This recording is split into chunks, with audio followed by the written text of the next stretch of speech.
Let's talk about something that's going on right now. Your new self-titled album, your first studio album in over 10 years, was just released in February of this year. It's doing quite well, Herb. It's we've been to, this is the fourth one today we did in Philadelphia. Where we've been on real good things. And as far as the trade papers and the people who review records, we got in Rolling Stone, Entertainment Weekly, New York Times. Okay. It's just, it's been wonderful. It really has been wonderful. It looks like it's going to be real good. And it's got a dozen doggone good songs in it. Right. No surprises. Now, that was a question coming up. Where'd you get those songs from? You know, Josh Rosenthal sent them.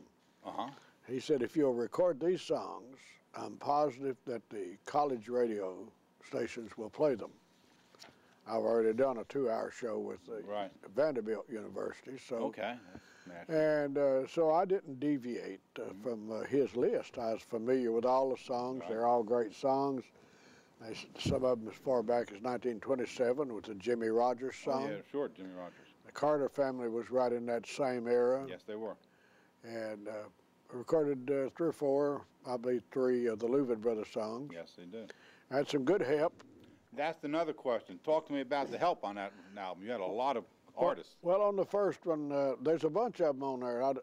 I hate to come off as ignorant, Herb, but I cut my part, you know, the whole song. Right. And then I got George Jones, at their request, I got George to come in and sing a verse on Must You Throw Dirt in my face.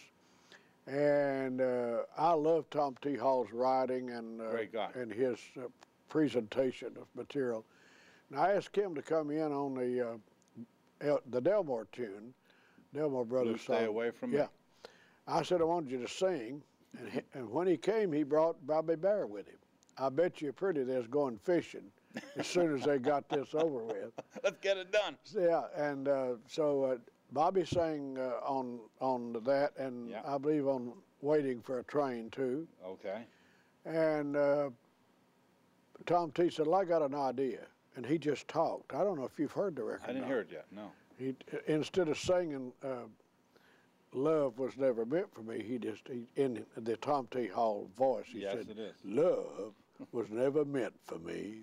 And it really put something different in the song.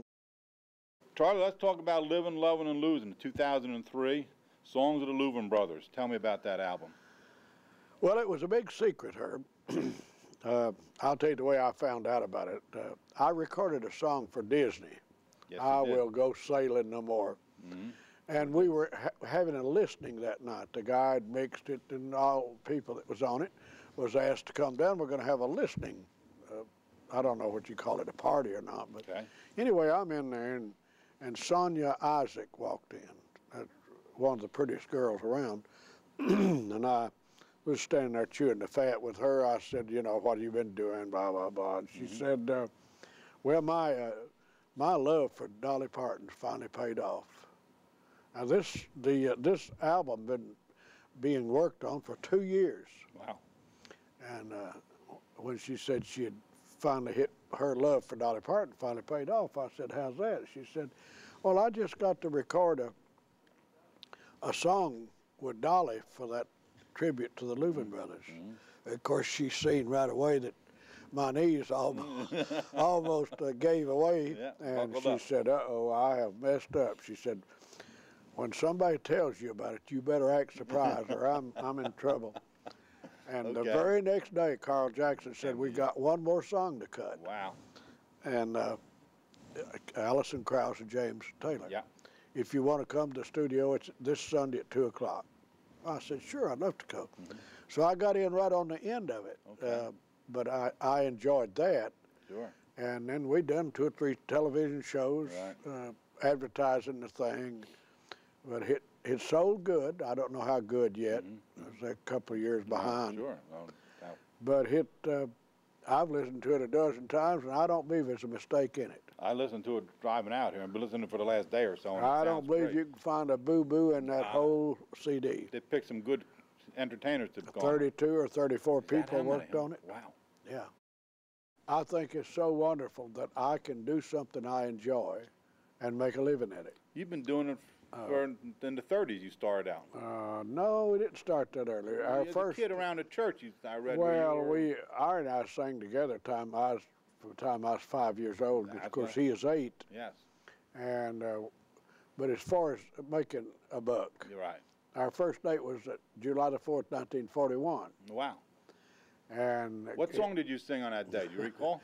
well, we worked all day on a thing that you're not familiar with. They called it a flying jenny. It's like today's merry-go-round, Okay. only it was handmade. Wow. And out 30 or 40 foot to the side was a mule. I would ask you if a horse took it around. That would, just like a sorghum mill. And you know, we'd sing for 55 minutes and get a 5-minute break. Wow. And we did this for the bigger part of 10 hours. Right. Wow. But we made $3 a piece that day. You did good. My daddy would work from daylight till dark for 50 cents. Yes, I say you did good. In that year. So we just knew that was, you know, we was going to stick come hail or high water or through thick and thin, and it did get thin several times. I think it gets in a lot of careers. But we believed what we were doing. Right. And we kept trying to improve it, get a record contract, and of course our dream was to get on the Grand Ole Opry. You did that. That took 14 years, but Yes. we got there. And I'd say that to anybody, you know, you can listen to the radio and you know if you've got something that would be competitive or something different. Mm-hmm. That's what everybody's looking for, you know. You're not going to do nothing but spin your wheels if you can sing just exactly like Vince Gill, but they'll never remember your name. Right. All they'll ever remember is what was that old boy's name that sung just like Vince Gill. So be different. What did Louvin Brothers do that was different? Every duet every song we ever recorded was different from anything you'd heard to that point. And I credit, my brother was a gifted writer. You know, I believe writers are born. I think so I'm not saying you can't improve if you're a writer. You can improve, but a writer is born, and nobody could teach. If you don't have that gift, nobody could teach you how to write a song. And the songs is what's kept Louvin Brother music around for 55 years. Exactly right. And all the songs are possible. If you're a mean boy, it might make you feel a little guilty of being so mean. Or if you are a non-church goer, it might even turn you around and get you started going to church. You guys started out as gospel. For 4 years Yes. with Capitol, we sang nothing but gospel. Right. Because they already had a secular duet, Jim and Jesse. Yeah, they were. I know Jim and Jesse. In the good old days, they didn't record 10 guys and just throw them all out there, and if one of them stuck, the other 9 was gone, and they'd keep that one. That's the way they do today. Right.